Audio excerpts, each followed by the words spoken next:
All right, so we're live here now with Mack Lemmon, former OHL OUA hockey player, played for the Bellville Bulls, Ice Dogs, Frontenacs for a couple years, joined the OJHL. Thank you for coming on, Mack. Yeah, man. Thanks for having me. Appreciate it.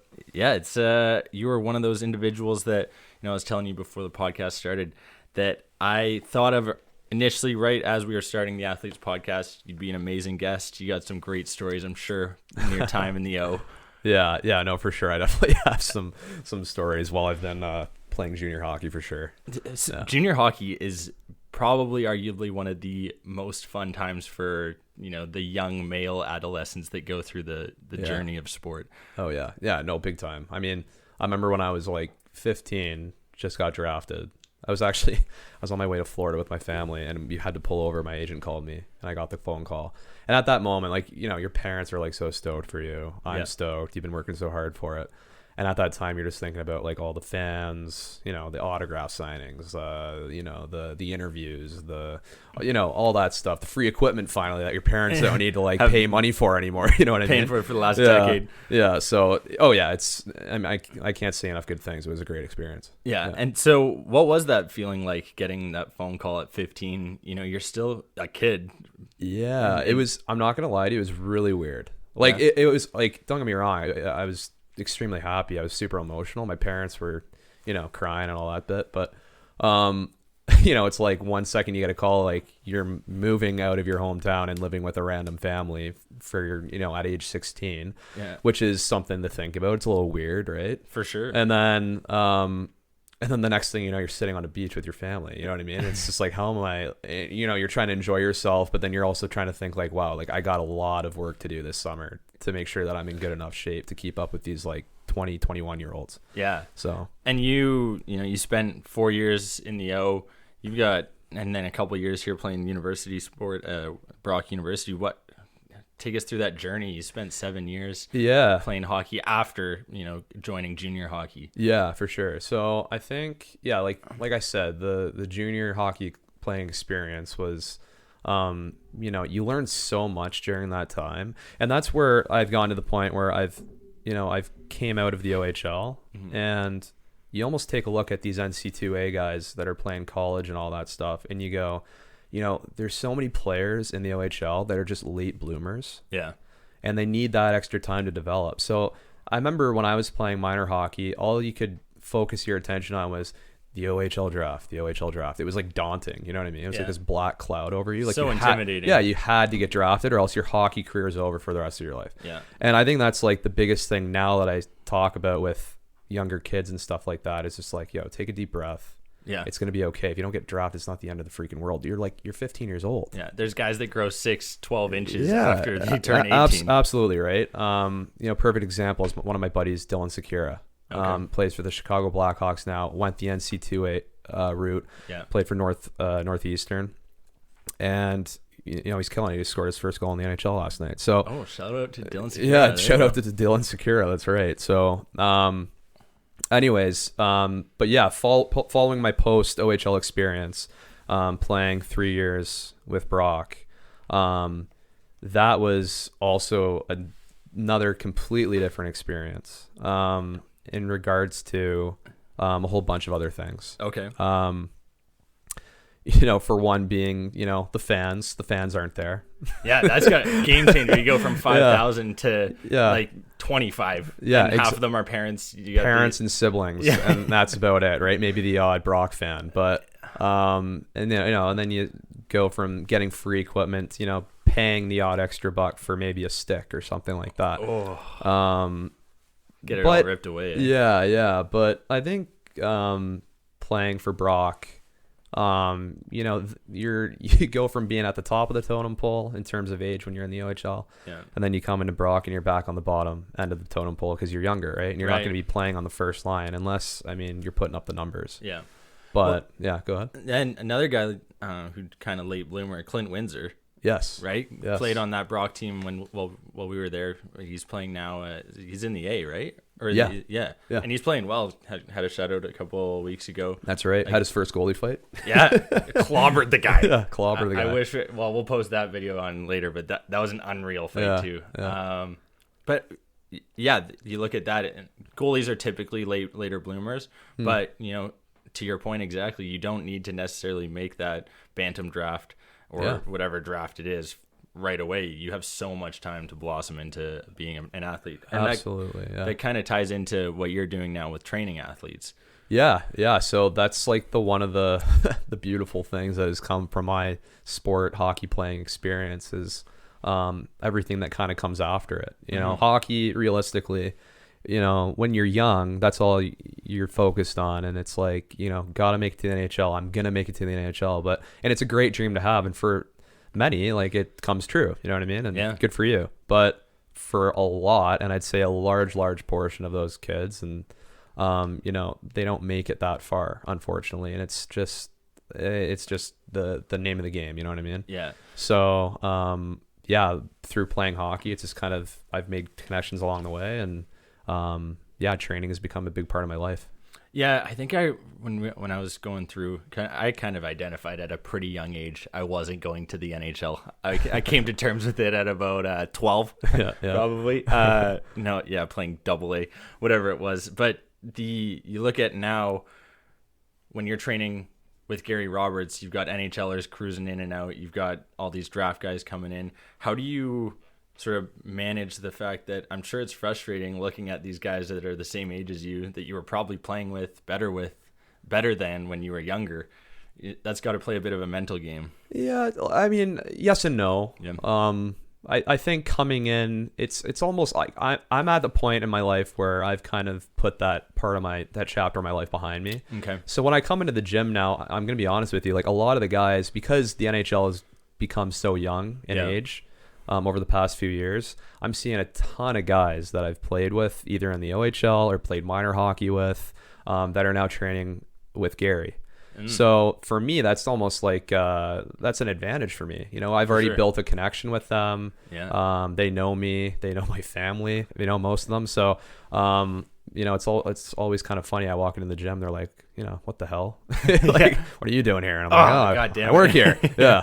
And I'm gonna whip your ass into shape for the next 45 minutes. That's right. What's it like working for a guy like Gary? He's been one of my greatest mentors. I give him full credit. He's been the guy. I'll never forget. I remember coming out of my OHL career, I thought, you do everything you can possibly do to get to the next level. So you're eating super healthy, or you're trying to put on weight. You know what I mean? If you're a little smaller, you're doing all the training. And then I come into, and I thought I was doing a pretty good job of that. And then I come into the gym with Gary, and he's teaching me different things and different methods of how to train people and how to eat properly. That's the biggest thing with Gary, that people sometimes shy away from noticing, is the fact that he pays such close attention to the nutritional aspect of training. It's not only about how much weight you lift, and or how you lift the weight. It's about what you put into your body, it's your fuel. Before and after and during, right? In order to maximize your performance on the ice and off the ice. Okay, so what should I be eating pre-post? Pre-post. Like, give me the run through. That's, what? Midway through the season, you got to tell me what I need to do. Well, I'm gonna leave that for Sylvie's our nutritionist. She's our full-time nutritionist. Where can we find her at? Is this on? You can find her on Instagram. She's got a shit ton of followers. We'll find Sylvie. Would you know her tag? Yeah. Oh yeah. I think it's just that Sylvie Theroux. Therault, something like that. All right. Anyways, she's also an ambassador for Under Armour. Okay.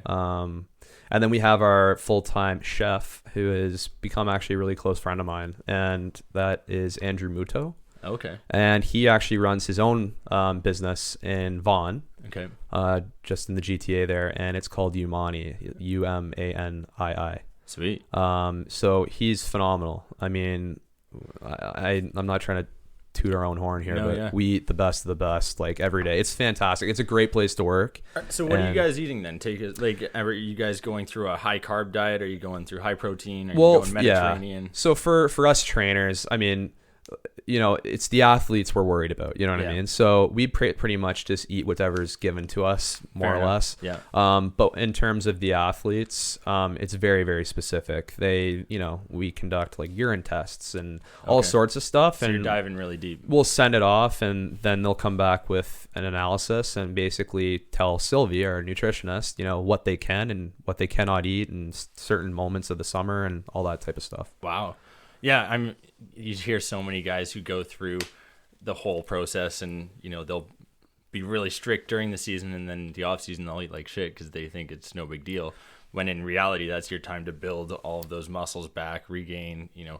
And now you've got the beginning of the season. You're one step behind all of those other guys that have been diligent throughout the year. Yeah, right? Absolutely. It's interesting, and you can tell actually how the guys that take nutrition seriously and take every aspect, not just the lifting, totally, in their performance. Oh, big time. Yeah, it definitely shows. That's for sure. Yeah. So you're now on the fitness side of sport, focusing on the building of athletes. Yeah. You've got Gary as this huge mentor. Mm-hmm. What's all that been like for you? Is this how you imagined your career spanning and going through? No, I'll never forget. So I was working previously, after my OHL. I'm sure we'll get into that later. I played for the Aurora Tigers, but during that time, I worked a bit just to make some extra pocket change. Yeah, you got to pay those bills. Yeah, for those twigs. That's right. Not cheap. So I worked with my dad at Rugby Canada, just in sales, and during that time, I got a phone call randomly. His name's Kevin McHenry, and he's the headmaster at St. Andrews College. So he's, the big man on campus, right? Yeah. So he phoned me. Obviously I had a connection already with him, and he just basically reached out and said, "Hey man, we're starting a summer training program for all of our athletes at SAC. Would you like to hop on board and become an assistant strength coach with our full-time strength coach named John Murray?" And I said immediately, like, absolutely. You know what I mean? Yeah. So hopped on board with John and Kevin at SAC. I worked there for, I think, 2 years, 2 summers. Nice. John, in that time, taught me so much. So he's another big mentor of mine. I've known him for a long time now, and he's teaching me everything that I need to know about training. Right. So I give him full credit. But one day after those 2 years, John approached me and said, "Hey man, Gary's looking for another trainer to help out. Would you be interested in maybe talking with him?" And I said, "Are you freaking kidding me?" Yeah. When and where? Yeah, exactly. Yeah. So I had a chat with him, had a chat with, the other members of the team. And I think I was like part-time for the first summer. And then from there on in, I was full-time with him throughout the summer months. So was that a little nerve-wracking when you were having to tell guys like Stamkos, Subban, hey, you got to pick up the pace? Oh, big time. Yeah. Like that's nerve-wracking. If I'm going through, if I'm a 21-year-old, there is no way in hell I'm being like, "Hey, PK, you got to pick it up." Yeah. So there's so the guys that we trained, some big names that you guys would know is, Phil Kessel, Steven Stamkos, Connor McDavid, Mark Scheifele. I think he didn't train with us this past summer, but previously in the past, Mike Smith, goalie for Edmonton. Yeah. So those are all the guys that we train. Is it true that Phil Kessel actually works hard? Because that's what the Under Armour commercials say. Yeah, you know what? I'm not just saying this. Yeah. Over the past couple of summers, we've really noticed, and Gary can attest to this too. I think he's actually stated it in a few interviews, but we've been like very, very impressed with Phil over the past few years, and he's really, really honed in to the program, and not just the working out aspect. Right. Not everybody is going to love working out. For a lot of people, they're just like, they drag their butts there and they just do the work and then they leave. Go through the motions. And that's what Phil does. And, he knows it's part of his job, and, people expect him to, complete an off-season training program. Yeah. So he's really dialed in over the past few summers, and you can, we've looked at pictures. You can really notice the difference as he's kind of come along in those couple of years. So it's good to see. And it's important, especially as he's aging in his career. You can't rely on those natural abilities when you're younger as much as you can now. As an older guy, you got to start putting in the work, right? Make sure you can perform. Yeah. Oh yeah, for sure. Well, I will say, like, in terms of Phil, like, he can come into the gym any day of the week and, deadlift, trap bar deadlift, like, 5-6 plates aside, no problem. And that's just in his natural ability. You know what I mean? Yeah. Like, there's some guys that are just genetically made that way, where they're fortunate enough, to have those abilities to get them further in the game. So it brings up such a cool point, because there's so many guys that get pissed off because they spend hours upon hours in the gym. They're grinding, they're eating healthy, they're doing everything they possibly can. And the guy next door decides he's going to pick up weights, and he starts banging out way more reps, way more weight than you were ever doing. Exactly. Like, how would you suggest dealing with that mentally? Is it just stay consistent? I think it's just stay consistent. Yeah. I mean, the bottom line is not everybody's going to have those natural talents. You know what I mean? Yeah. And on the other hand, you might have a guy that can lift bench press, 3,000 pounds, but when you get on the ice and the other guy is stick handling like, some like crazy Connor. person like Connor, right? Yeah. Then that's where, that other guy's looking at him going, damn, I wish I had those skills. Did you see that goal? Oh, are you kidding me? I think everybody did. It was one of the greatest goals I've ever seen. It just is absolutely disgusting. The program that he's with, Pep, one of the guys who is a member at our club, what's his name? Joe Quinn. He was the founder of Pep, works with Connor. He's been working with Connor for 10, 15 years now, just been his coach since day one.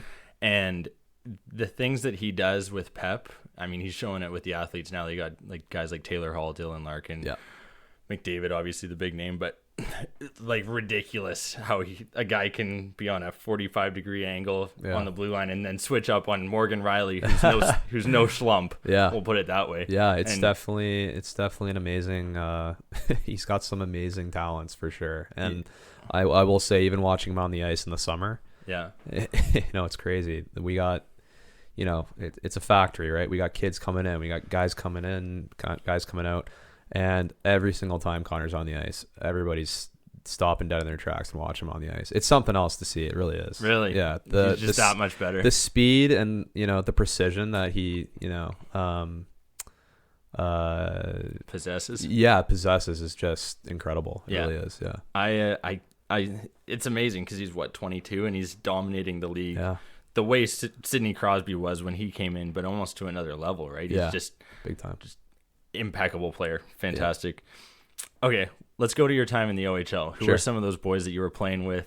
Yeah, I'm sure you've got some good stories from your time there. Yeah, for sure. I think in the OHL, I'm just trying to think of some big names. Malcolm Subban, one.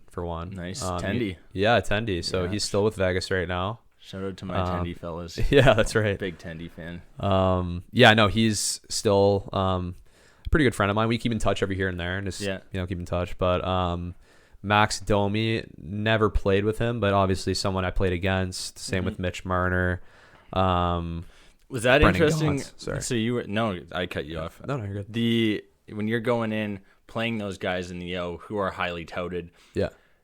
What is that like playing against them? Are you trying to get a little extra, make sure, because the camera's going to be on them, so if you can make them look bad or hit them a little harder? For sure, yeah. I think, especially when, I keep saying when you're younger, but it's true. Like, you're so young when you're in the OHL. When you're younger, especially going into a barn like London, playing in front of 9,000 fans. Yeah. And then you got, the London Knights, the team to beat, per se, and, in everyone's case. Yeah. Across the league. You really got to dial in and just keep your emotions in check, because in that rink, or just with that team in general, it's very, very easy for your emotions to get the best of you in those types of situations. There's so much hype, or you want to, you want to get, like you said, get that, transfer that spotlight onto you instead of them. Yeah. So there's a lot of pressure. Yeah. And are teams doing a good enough job? Because that's one of the things I'm interested in always. You've got these young kids, 15 in some cases, 16-year-olds coming into a WHL, OHL team, and you're just throwing them to the wolves half the time. Are they doing a lot of work prior to when you come in? Are they prepping you as far as, this is how you should be handling yourself on the ice, off the ice? Or is there room for that to grow? I think there's always room to grow. Yeah, so, fair point. But I think right now, to be honest, I've been out of the league for quite some time now, right? So I'm sure things have changed. Yeah. Actually, I'm positive they've changed. But in regards to my time in the league, I think they did a pretty good job. Yeah. You got morning skates, you got video sessions, you got your coach telling you, what the top guys' names are, if you maybe don't already know already. if you see a name on the ice in your rookie year and your coach maybe doesn't want you out there, to get the hell off the ice. You know what I mean? Is that what it's like? Are those coaches that tough where you see a guy like McDavid on the other side, you're like, hey, bud, yeah, get to the middle of the bench. Yeah. I do remember there was this one time I was playing the OHL for Bellville. I was playing under George Burnett. I think he's still with the Guelph Storm right now. I just won a championship, but I was on the ice, and this was my rookie year, and I just wasn't dialed in. I wasn't paying attention, and Galchenyuk hops on the ice, and everybody knows the name Galchenyuk, right? Especially when in his junior playing days, he was unbelievable to watch. Yeah. As well as Yakupov. So I remember I was on the ice, and Yakupov and Galchenyuk are out there together, and I'm like, and my coach is screaming bloody murder at me, veins popping in his neck, like screaming at me to get the hell off the ice. So I finally got off the ice and I got benched for a shift because of it. But anyways, I learned my lesson is what I'm trying to say. Yeah. Got to keep your head out of the clouds there, especially when those two guys hop on. Yeah. So are you going in? Are you just making sure that you don't give up that goal, whatever you're doing? Oh, yeah. At all costs. Because if you give up that goal, then you're going to be sitting your ass on the bench or in the stands. Yeah. For that matter, right? So it's like do or die at that point. And you're probably, 16, 17 at the time? Yeah, 16. Yeah. Yeah. Man, and does that happen a lot? Are there times where you play a bad game, you're sitting up in the stands the next for sure? Oh yeah, absolutely. Especially, I'd say for me, it's a little different, right? Like you got guys on the fourth line. Yeah. That I hate to say it, it's the truth. They are replaceable. You know what I mean? You have other guys in the roster that are maybe willing to step in and fill those spots. There's guys in the AHL that could be playing in the NHL, right? It's vice versa. Exactly. Yeah, totally. So, and then you got the top tier guys that are on the the second and first line that are probably your irreplaceable guys. Like you can't really touch them or move them around too much because they need to perform and produce, right? Yeah. So I remember, I think it's more tailored to the third, fourth line players where there's a little more pressure in that regard, where it's like if you're not producing or performing or doing your job per se, then expect to probably see your name not on the game sheet. Yeah. That's must not be a great feeling when you see that. Yeah, no, it's not fun. You know you're staying in the suit for the next 4 hours. Mm-hmm. So, we're at the halfway point through for most people's seasons, whether they're playing junior hockey, minor hockey in the NHL, whoever's listening to the Athletes podcast. What are your suggestions for, if you're going through, you've got 4 months left in your season, what should people be incorporating into their workouts? Should they be doing a lot of weight? Should they be doing cardio? What's your consensus? Yeah, I think my piece of advice is you shouldn't necessarily be doing the same things in the gym that you're doing on the ice, if that makes any sense. You need to have a little bit of diversity. Yeah. With that being said, I think with 4 months left to go in the season, you shouldn't be taking your foot off the gas pedal yet. Yeah. I think that's a little too soon. Typically, I'd say 2 to 3 times a week, you should definitely be getting a good lift in and just maintaining your strength levels. Yeah. And then, like I said, at the beginning of when we began talking, nutrition is so huge. Yeah. Are you carbing up nights before games? Are you eating high veggies during games? Yeah, I think it's obviously off days are different than game days, which are different from practice days, but you got to have carbs in there somewhere, right? Yeah. You need to have that quick piece of energy that is able to use during a game, right? During performance. And then obviously you need a little bit of protein in there. You can't just feed off of carbs and just eat a freaking bowl of rice or a bowl of pasta and call it a day. Yeah. So because you need that long lasting energy too, right? So like I said, we'll go to Sylvie on that. Yeah, we'll go to Sylvie. Yeah, we'll go to Sylvie on that one. Yeah. Next, pass. You're here. You've got now this opportunity to really take advantage of working with a guy like Gary. What's your thoughts on future? Are you going to continue training? Are people reaching out to you personally to train one-on-one? Is that something that you've considered? Yeah, I think like I said, playing or being in the sporting, world for up till now, I've created a lot of connections and a lot of relationships along the way. So people are, they're aware of where I'm working and, where I've worked in the past, and also like my hockey playing experience. Right. So yeah, like I always do have people reaching out to me, just asking, if it's not for me to train them, they're just asking for advice and that kind of thing. So the question has always been asked, am I going to start my own gym, or am I going to start my own program? To be completely honest with you, it's a huge financial risk, in my opinion. Yeah. You really need to have a solid understanding of the industry, and a solid understanding too of, the radius in terms of your location, right? Your network, your competitors. All those things are variables that play into whether, your success level as a trainer, right? And starting your own gym. So, at this point in my life, I'm going to probably say no. Like I'm not going to be starting my own thing, but definitely, I love working with Gary. I love working with our athletes. Just put that a little farther away. No worries. That's okay. Love working with our athletes. Love working with Gary, all the other staff members, and like obviously, I'm definitely going to be interested in getting back with them this summer for sure. Sweet. Yeah. That's awesome. Yeah. So you mentioned previously the fact that you shouldn't be doing the same workouts that you're doing in the gym on the ice, performing the same movements. Yeah.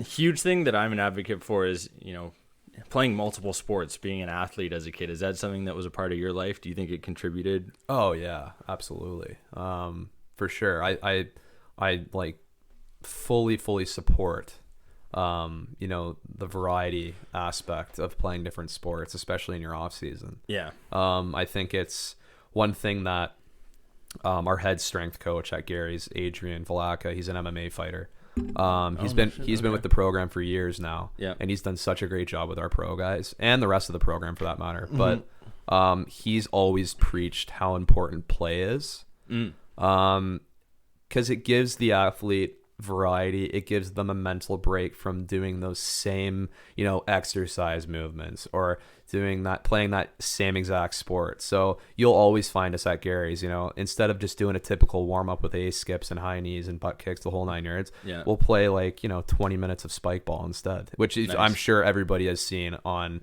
Instagram and social media platforms. It's growing massively in terms of popularity, right? Spike ball's huge. It's crazy actually how that blew up, and it's such a brilliant idea. It's such a simple idea, right? Yeah, it's 4 pieces of plastic holding up a little net and a rubber dodgeball.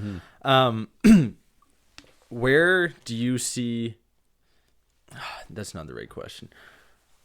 I'm kind of thinking through here. You've got guys like John Tavares who preached, playing lacrosse in the off season, playing hockey. Where do you see the most beneficial sport for hockey players specifically? It's a very good question. You can see all of them playing golf, but we all know golf's more of a leisure sport. You're not necessarily getting your. I mean, definitely when you get to those pro levels, everything counts at that point. Sure. So then you take the training seriously and all that stuff. But I'd say for hockey players, golf is definitely more of a social game. Yeah, more of a mental break. But I would definitely go with, probably for me anyways, just my opinion, I think lacrosse is a brilliant sport. Yeah. To kind of counter hockey. You're still working hand-eye, you're getting that cardio, and you're running 24/7. You're pushing, you're body checking, you're doing everything. The agility, it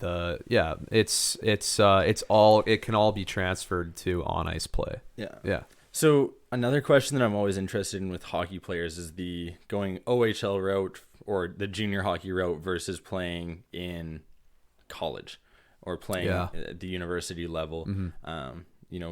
There's pros and cons to each. Right. If you're trying to fast track and make it to the NHL, then that junior hockey is probably where you want to be. But for a lot of kids, like you said, the late bloomers, university hockey, college hockey might be more beneficial. What are some of the pros that you've seen? Because you've got a bunch of guys who have gone both routes. What do you see? For sure. I think there's a couple ways you can look at it, honestly. I think in terms of just the physical aspect, you got guys, like I said, who are late bloomers. And if they go into the OHL, you see some of these kids now, they're, hate to say it, some of them are toothpicks out there. You know what I mean? For sure. They're not physically developed yet. And that's, that's in no way, shape, or form me, talking down to them in that way. Well, and it's not even their fault. It's not even. It's 15. Just they're just waiting for their bodies to do their, do their natural thing. So there's that aspect of it where it's like, hey, maybe if you played junior A hockey and then took the college route, maybe you would have gained some weight, gained some muscle mass, and now you're that much further ahead. Yeah, and maybe you're gonna get noticed. You know what I mean? Then you take a look at it in terms of a degree, like an educational degree, right? Like I remember one of my big things was like, OHL or NC2A. Personally, at the time, I was a physical player. I thought the OHL kind of matched my game style more. That's why I went with that. But I was also thinking to myself, like, okay, if hockey does work out, I'm not going to have an educational degree in my back pocket if I have some career-ending injury or something like that, right? Right. Now, for a lot of these other guys that play NC2A or college, they have that degree. Yeah, and go and do something with it. Yeah, and they can go play and enjoy themselves, and then at the end of it, if it doesn't work out, then they have something to fall back on. Yeah, you see guys like Johnny Gaudreau coming out of USA hockey, playing college, and they might be better off for having waited and not playing in junior hockey. But I'm always curious because it's a coin flip, right? It is. If you're going to get injured at 16, well, it probably might not have, who knows? You could have been injured anywhere. Yeah. What would you have decided because you spent basically 4 years in the O, 4 years playing with Brock. What was better, university hockey, Ontario hockey? Because there's pros and cons to both. Yeah, there is. University lifestyle and the living as a varsity athlete is pretty damn fun. It is. I can imagine. I didn't actually live through it. Yeah. But junior hockey, you've got all those perks. What are the pros, cons, and place your vote? Yeah, I mean, to keep it simple, like junior hockey, you're treated like a king. You know what I mean? You get everything you want. You get the free skates, the customized skates. You get as many sticks as you want. You get all that stuff. Fantastic. You're playing in front of thousands of fans. It's great. You're treated really, really well.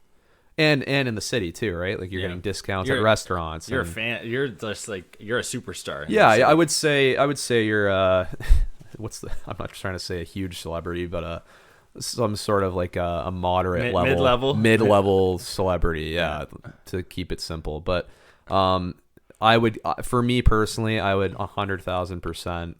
God, I had so much fun in the OHL, but at Brock, it's like you said, it's the student lifestyle. It's it's the parties after the games, and it's going on the road trips, and you're that much older where you're making relationships at university that are going to last you a lifetime and that type of stuff. So, and you're getting an education at the same time. So I think it's like there's too many pros to say that over the OHL. Yeah, but that makes sense. I did enjoy both for sure. Yeah. There's It's awesome. I love university sports. Being able to showcase some athletes through this and how much fun being able to play a sport during your time at school is. It's something I wish I could have done, but it's got to work out a little harder, Dave. That's basically what it comes down to. So any sort of last words, last results that you think you can provide to those younger kids? We got a couple listeners on here who are, a year away from their bantam draft or entering into their bantam draft. Yeah.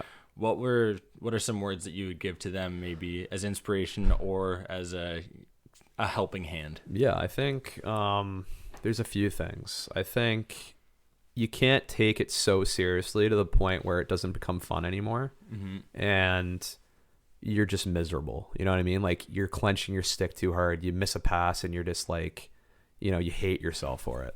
Like, just relax, like have fun out there. Like, I know it sounds cheesy because, the older generation and like everybody being interviewed is like, kids have fun, but it's true. Like once you get to that junior level playing experience, it's much more of a business, you know what I mean? And it becomes your job at that point. It's not just a leisure sport anymore. So definitely enjoy your minor hockey playing days. Those were my favorite days ever throughout my hockey playing experience. Yeah. This is coming from a guy who played in the OHL, played at the university level. Yeah, minor hockey is your favorite. By far minor hockey was my favorite. And that's cool. So yeah, don't grip your stick too tight. Don't take things too seriously. And then in regards to making it to that next level, I think you definitely can't discount the fact that there's so much science now that has been conducted and so much research behind training and the proper training, and obviously, like I said, nutrition. Yeah. So I think if you were to dial into those two things, mainly nutrition and training, and that means on ice too, not just in the gym. Yeah. Yeah, you can't just be a steak. Yeah, weights around. Exactly. So I think biggest thing is just do your homework and make sure that you're entering a training program that is going to give you what you want. It's going to give you the results that you want.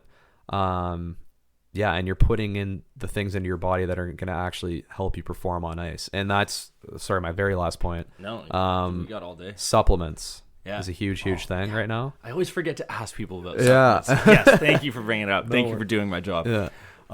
Supplements there's such a gray area, and I feel like there's not enough education on supplements. Okay. For a lot of these younger kids, when you get to the pro level and stuff, you have your teams giving you stuff that they have done a lot of research on, and they think that's the best product to put into your body.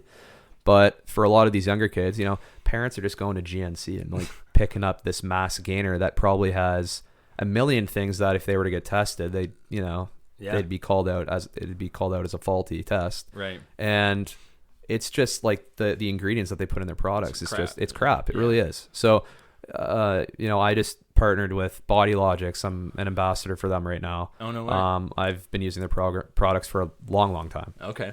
And it's fantastic. In my opinion, it's the cleanest product on the market right now. Yeah. But I've taken the time to do my homework and learn about the product. And that's how I know that when I grab a scoop of that protein powder, I put it in my protein shaker bottle. Yeah.